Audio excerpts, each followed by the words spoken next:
सबसे पहले बात आती है कि कारण क्या रहे, भाई जितने भी विद्रोह हुए उन विद्रोह के कारण क्या रहे। ठीक है, तो उनमें हम देख लेते हैं शुरुआत में राजनीतिक कारण क्या रहे विद्रोह के। तो राजनीतिक कारण में आपको याद होगा वेलेजली साहब की सहायक संधि प्रणाली, इसके बारे में हम लोग पहले बात कर चुके हैं, ये क्या थी और इस संधि का क्या पर्पस था, ये सब बातें हम पहले कर चुके हैं।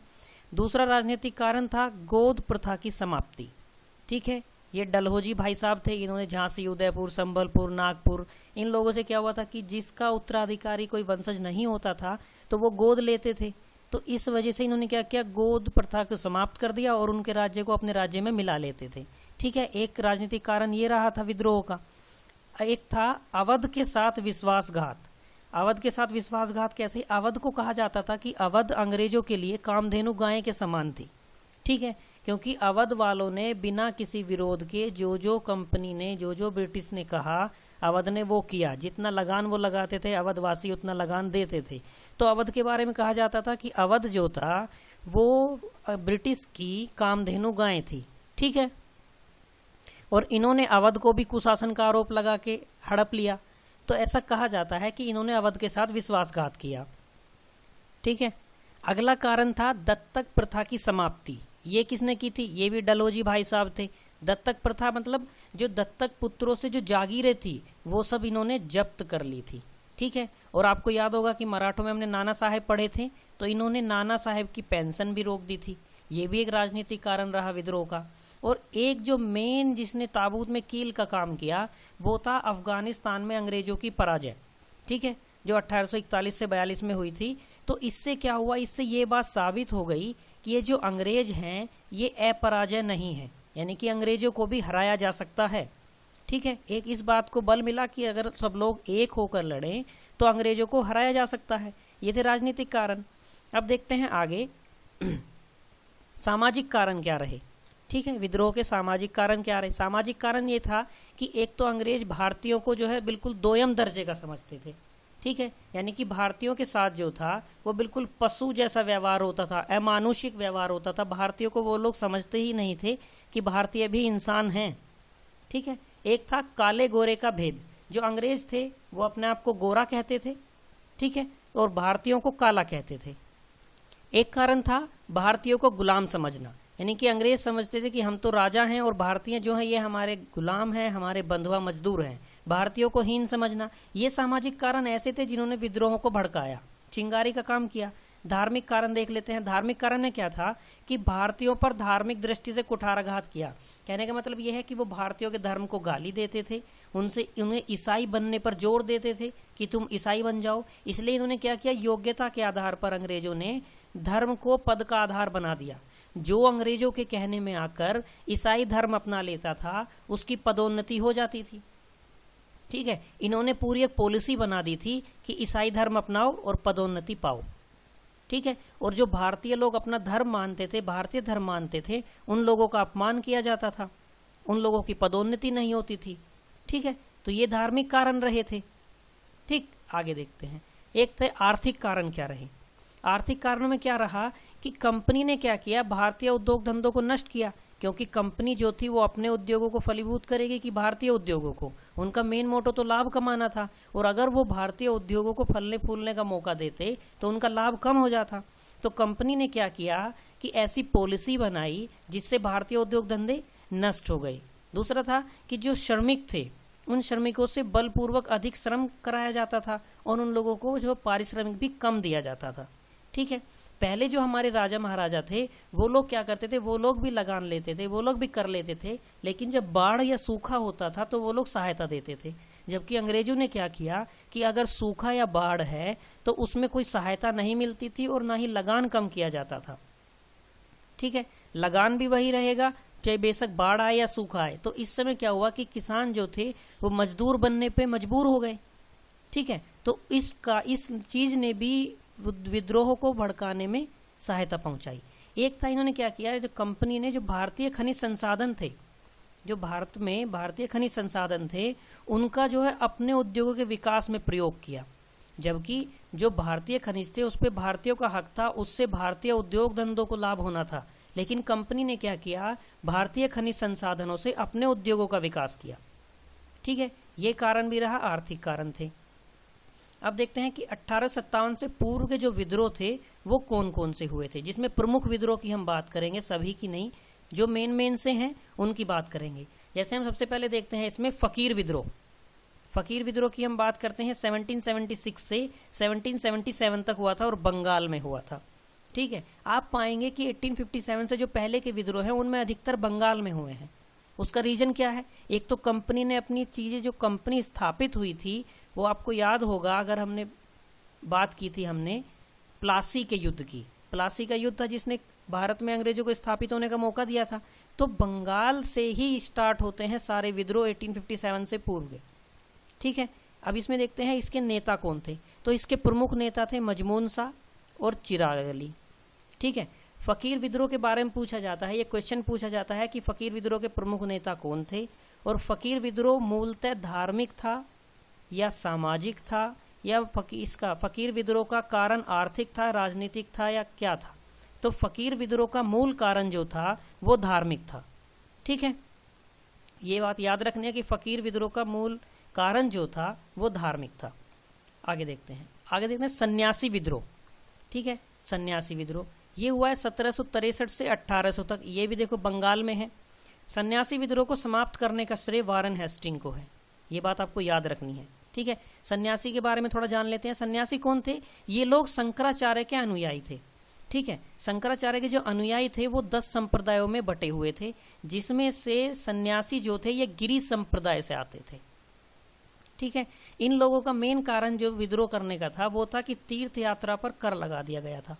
अब सन्यासी लोग हैं, ये तो तीर्थ यात्रा करते रहते हैं, अगर अंग्रेज तीर्थ यात्रा पर भी कर लगा देंगे, और सन्यासी लोगों की जो है इनकम का भी सोर्स कुछ नहीं है, ये तो भ्रमण करते रहते हैं, खाना बदोश जीवन जीते हैं, तो अगर तीर्थ यात्रा पर भी कर लगा दिया गया तो ये लोग कर कहाँ से देंगे?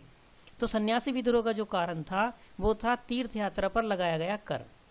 ठीक है, 19वीं शताब्दी के अंतिम दशकों में बंकिम चंद्र चटर्जी ने किताब लिखी थी आनंद मठ। इसका कथानक इसी विद्रोह पर आधारित है। ये क्वेश्चन स्टेट पीसीएस में कई बार पूछा गया है और यूपी ने तो कई बार पूछा है, पीटी में भी, मेंस में भी।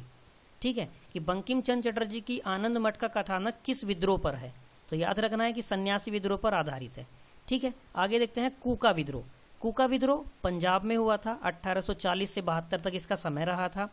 यह आंदोलन जो था मेनली धार्मिक आंदोलन के रूप में प्रारंभ हुआ था।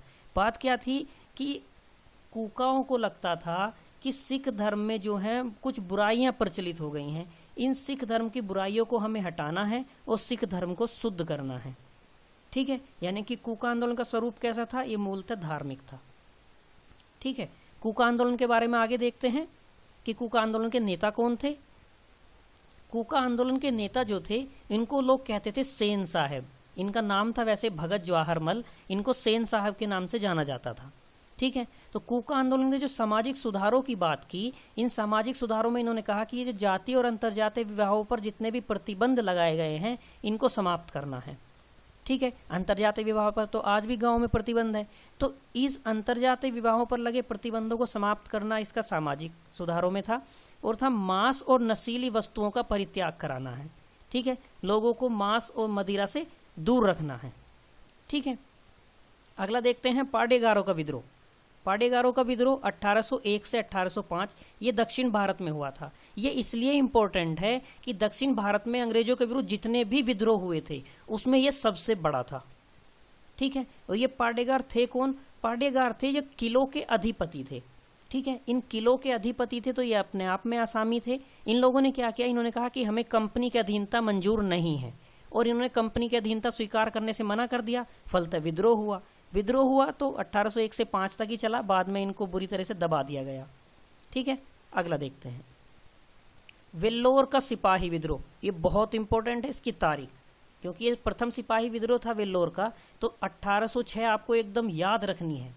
ठीक है, इसमें मेनली क्या बात थी? ये कंपनी में जो भारतीय सिपाही थे, जो भारतीय लोग थे और कंपनी में सिपाही थे, ये उन लोगों का विद्रोह था। ठीक है, इस विद्रोह में जो टीपू सुल्तान के वंशज थे उन्होंने सिपाहियों का साथ दिया था। ठीक है, अगला देखते हैं। अगला है त्रावणकोर का विद्रोह। इसको दो नामों से जाना जाता है, इसको त्रावणकोर का भी विद्रोह कहते हैं और इसको कहते हैं दीवान बेला थम्पी का विद्रोह। ठीक है, ये बहुत इंपॉर्टेंट है। 1805 इसकी तारीख याद है, किस क्षेत्र में हुआ था, इसका तमिलनाडु याद रखना है। किसने किया था, दीवान बेलाथम्पी ने किया था। ठीक है, ये इसलिए इंपॉर्टेंट ज्यादा हो जाता है कि इसको कहा जाता है कि ये 1857 का पूर्वगामी विद्रोह था। ठीक है, इसलिए ये बहुत ज्यादा इंपॉर्टेंट हो जाता है और स्टेट में यूपी ने पूछा है ये। ठीक है, तो इसका रीजन क्या था कि जो त्रावणकोर के शासक थे वेलेजली साहब ने कहा कि तुम भी क्या है सहायक संधि स्वीकार करो, क्योंकि वेलेजली साहब हर जगह सहायक संधि लेके पहुंचते थे। तो त्रावणकोर के शासक ने कहा कि नहीं नहीं, हमें सहायक संधि मंजूर नहीं है। तो इसलिए क्या किया कंपनी ने कि भाई साहब को हटा दिया, त्रावणकोर के शासक को हटा दिया। तो इसके विरोध में जो उन शासक के दीवान थे बेलाथम्पी, उन्होंने विद्रोह कर दिया था। ठीक है, इसलिए ये इंपॉर्टेंट हो जाता है। और इसको एक तो सबसे बड़ी बात यह है कि इसको 1857 का पूर्वगामी कहा जाता है। तो आपको ये बात याद रखनी है, इसकी डेट याद रखनी है, ये किस क्षेत्र में हुआ था वो याद रखना है, और किसने किया था वो याद रखना है। तो दीवान बेलाथम्पी आपको याद रहना चाहिए। आगे देखते हैं पाइक विद्रोह। पाइक विद्रोह यूपीएससी के दृष्टिकोण से इस बार इंपॉर्टेंट हो जाता है, क्योंकि ये 1817 की बात थी और अब चल रहा है 2017। ठीक है, ये इस साल भी इंपॉर्टेंट था और 2018 के लिए भी ये इंपॉर्टेंट है। ठीक है, ये उड़ीसा में हुआ था और इसके नेता थे जगबंधु। तो इसका रीजन ये था कि जो पाइक लोग थे उन लोगों को पहले लगान मुक्त भूमि मिली रहती थी, उनको अपनी भूमि पे कोई लगान नहीं देना होता था। लेकिन बाद में कंपनी ने क्या किया कि इन पर भी लगान लगा दिया। अब अगर किसी को पहले मुफ्त में कोई चीज प्राप्त हो और बाद में उससे एकाएक कहा जाए कि नहीं नहीं भैया तुम लगान दो, तो वो लोग विद्रोह करेंगे, जाहिर सी बात है। तो पाइकों ने भी लगान लगाने के बाद विद्रोह कर दिया। बाद में ये विद्रोह दबा दिया गया 25 में, लेकिन उन लोगों ने विद्रोह किया था अपनी भूमि के लिए कि हम लगान नहीं देंगे। ठीक है, अगला देखते हैं किट्टूर का विद्रोह। किट्टूर का विद्रोह कर्नाटक 1824 से 29। इसका याद रखना है, नेता चिन्नावा, कहीं पे चिन्नावा और कहीं पे मिलता है चिन्नाना। ठीक है, इसका रीजन ये था कि जब वहां के स्थानीय शासक की मृत्यु हो गई थी तो उस शासक का कोई पुत्र नहीं था, तो वहां गोद लिया गया, शासक को गोद लिया गया। लेकिन कंपनी ने क्या किया, उस उत्तराधिकारी को मान्यता देने से मना कर दिया और इस क्षेत्र को अपने राज्य में मिलाने की कोशिश की गई। तो किट्टूर में विद्रोह हो गया। ठीक है, आगे देखते हैं, अगला है अहोम विद्रोह। अहोम विद्रोह असम में हुआ था 1828 से 33 तक। इसके नेता थे गोमधर कुंवर और रूपचंद्र कोनार। पहले गोमधर कुंवर ने नेतृत्व किया था, जब ये भूमिगत हो गए थे इनको पकड़ के 7 साल की सजा दे दी गई थी। फिर रूपचंद्र कोनार ने नेतृत्व किया था। ठीक है, इसका कारण ये था कि अंग्रेजों ने अहोम प्रदेश को भी अपने राज्य में मिलाने का प्रयास किया। अपने राज्य में मिलाने का प्रयास किया तो अहोमों ने विद्रोह कर दिया, विद्रोह फूट गया उनका। तो विद्रोह किया, गोमधर कुंवर ने पहले नेतृत्व किया, उसके बाद में रूपचंद्र कोनार ने नेतृत्व किया। तो गोमधर कुंवर को पकड़ के 7 साल की सजा दे दी गई थी। उसके बाद रूपचंद्र कोनार आए, इनको 14 वर्ष की सजा दे दी गई थी और ये विद्रोह दबा दिया गया था। ठीक है, अगला देखते हैं वहाबी आंदोलन। वहाबी आंदोलन भी आपको बहुत इंपॉर्टेंट है, याद रखना है। इसकी डेट याद रखिए 1830 से 60। मेनली वहाबी आंदोलन में पूछा जाता है कि इसका भारत में केंद्र क्या था, और जनरली किताब में वहाबी आंदोलन का भारत में केंद्र नहीं मिलता है। ठीक है, तो वहाबी आंदोलन एक तो अरब से शुरू हुआ था और भारत में इसका केंद्र था पटना। इसके नेता थे सैयद अहमद। ठीक है, तो सैयद अहमद का क्या काम था, ये कहते थे कि इस्लाम में जितने भी आधुनिक परिवर्तन हो रहे हैं और जो सुधार की बात करते हैं ये हमें मंजूर नहीं है। ठीक है, यानी कि जो सैयद अहमद थे वो कहते थे कि हमें दारुल हर्ब को, दारुल हर्ब यानी कि काफिरों के देश को दारुल इस्लाम में यानी कि मुसलमानों के देश में बदलना है, और जितने भी इस्लाम में अगर कोई आधुनिक परिवर्तन की बात करता है तो हम लोग उसके खिलाफ हैं। इसीलिए इन्होंने क्या किया था, सिखों के विरुद्ध जिहाद की घोषणा की थी। ठीक है, ये क्वेश्चन पूछा जाता है कि पंजाब के सिखों के विरुद्ध किसने जिहाद की घोषणा की थी। ठीक है, तो वो थे वहाबी आंदोलन और इसके नेता थे सैयद अहमद। वहाबी आंदोलन के बारे में एक बात कही जाती है कि वहाबी आंदोलन मुसलमानों द्वारा और मुसलमानों के लिए था। ठीक है, हर जगह मुसलमानों की बात आ रही है, यानी कि इसका स्वरूप कैसा हो गया, सांप्रदायिक। ठीक है, तो वहाबी आंदोलन का स्वरूप कैसा हो गया, पूर्णतः सांप्रदायिक स्वरूप हो गया। फरेजी आंदोलन आगे देखते हैं। फरेजी आंदोलन ये भी बंगाल से स्टार्ट हुआ है और इसके नेता हैं दादू मीर। ठीक है, इसका समय है 1820 से 1858 तक। ये क्या थे, ये जमींदार लोग जो किसानों का शोषण करते थे, जो जमींदार किसानों का शोषण करते थे, ये लोग उनके विरुद्ध थे। ठीक है, और ये कहते थे कि हमें ब्रिटिश सरकार को जो है बंगाल से निकाल फेंकना है और बंगाल में मुस्लिम शासन स्थापित करना है। ठीक है। दादू मीर ने कर बंदी आंदोलन चलाया था कि कोई कर नहीं देगा, और इन्होंने एक नारा दिया था, इन्होंने कहा था कि जो समस्त भूमि का मालिक खुदा है, यानी कि किसी की हुकूमत भूमि पे नहीं चल सकती, समस्त भूमि का मालिक खुदा है, सारी भूमि खुदा की है। ठीक है। तो अब हुआ क्या, अंत में फरैजी और वहाबी दोनों दल ये आपस में मिल गए। क्यों मिल गए? क्योंकि दोनों की विचारधारा एक थी। फरैजी भी मुस्लिम शासन लाना चाहते थे और वहाबी तो मुसलमान थे, सांप्रदायिक थे पूरी तरीके से। ठीक है। अगला देखते हैं गडकरी विद्रोह। ठीक, गडकरी विद्रोह, जो गडकरी विद्रोह था वो महाराष्ट्र में हुआ था। इसका समय था 1844। मेनली गडकरी लोग क्या थे, ये मराठा किलों में काम करने वाले लोग थे और ये आनुवंशिक थे। ये आनुवंशिक आपको पकड़ के रखना है। ठीक है। ये आनुवंशिक सैनिक जाति थी। जब क्या हुआ, कंपनी ने इन लोगों की छटनी कर दी तो इन लोगों ने विद्रोह कर दिया। कि सिंपल सी बात है, किसी का रोजगार अगर आप छीनोगे तो वो लोग विद्रोह तो करेंगे। ठीक है। तो ये थे आज जो हमने देखे, ये थे 1857 से पूर्व के प्रमुख विद्रोह। ठीक है। बात यहीं खत्म नहीं हो जाती है कि हमने ये विद्रोह पढ़ ली और बात यहीं खत्म हो गई। बात यहाँ खत्म नहीं होती है। हम इसके बाद क्या करेंगे कि हम 1857 पढ़ेंगे। ठीक है। और 1857 पढ़ने के बाद हम लोग फिर से वापस सारे विद्रोह पे आएंगे। उसमें हम देखेंगे जितने भी नागरिक आंदोलन हुए, जनजातीय आंदोलन हुए, या कोई भी अन्य विद्रोह हुए, या किसान विद्रोह हुए, इन सबको हम बारी बारी से कैटेगराइज करके एक बार फिर पढ़ेंगे। ठीक है। और आपको अभी केवल इनकी तारीख मेनली एक बार पढ़ लेनी है, समझ लेनी है। उसके बाद में जो रटने वाला प्रोसेस है, आपको रटाने का काम मेरा है। ठीक है। आप लोगों को कि ये कैसे रटे जाएंगे, तो आप लोगों को मैं ट्रिक दे दूंगा, उस ट्रिक के द्वारा ये सारे के सारे आपको रट जाएंगे। इस बात की मेरी गारंटी है कि आप लोग इनको अच्छे से याद कर लेंगे कि कौन सा कहाँ हुआ था, कब हुआ था, उसके नेता कौन थे। ठीक है। कौन सा नागरिक था, कौन सा किसान था, कौन सा जनजातीय था। ठीक है। ये सब आपको याद हो जाएंगे।